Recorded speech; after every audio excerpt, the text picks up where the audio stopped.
It's been a trying few days for Canadian Airlines following the grounding of the Boeing 737 MAX 8 aircrafts earlier this week. It means flights canceled and rescheduled for many travelers, including those coming back from their March break trips. But some tell us it's been a turbulent journey back home. Airlines definitely were taking advantage. $7,000, $10,000. If you looked online, it was outrageous. Taking advantage of people like you who were stuck. Yep. Yeah, and flights were sold out, so it was basically how to get out of South America was almost impossible. Sonia and the 3 people she was traveling with were supposed to fly back from Ecuador with a U.S. airline, but when that flight was canceled, They first told me that the soonest they could get me back out was March 30th.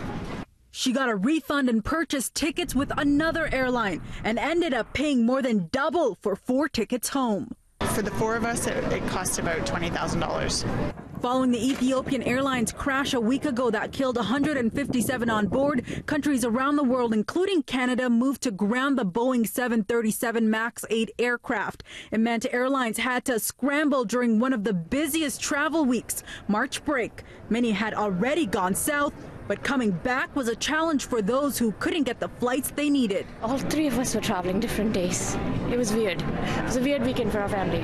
I was supposed to come back on Friday from New York, and WestJet automatically rebooked us. I guess they sent us a note on Friday to tell us we were coming back on Sunday. WestJet says more than 65,000 of their guests booked on these flights up to March 31st were impacted, adding that the majority, 85%, will have little to no changes to their travels. The airline canceled 14 flights today, affecting 1,600 passengers. 800 of these travelers were rebooked on flights today, 500 for tomorrow, and 300 will have to wait until Tuesday. Air Canada and Sunwing didn't provide details on how many flights were canceled, though AC says there have been capacity challenges on domestic flights and some customers will experience delays. Sunwing hasn't canceled any flights, but says it had minimal updates to departure times in some cases. Last week's news also made for some nervous moments for some travelers. You sit down and you see this in your brochure. It's like, whoa, I'm on one of those planes. Including a Sunwing passenger coming in from Orlando this afternoon who saw the aircraft named on the brochure. Try sitting on the plane thinking it's banned. So what were you thinking the whole time? I said bye to my friends on Facebook.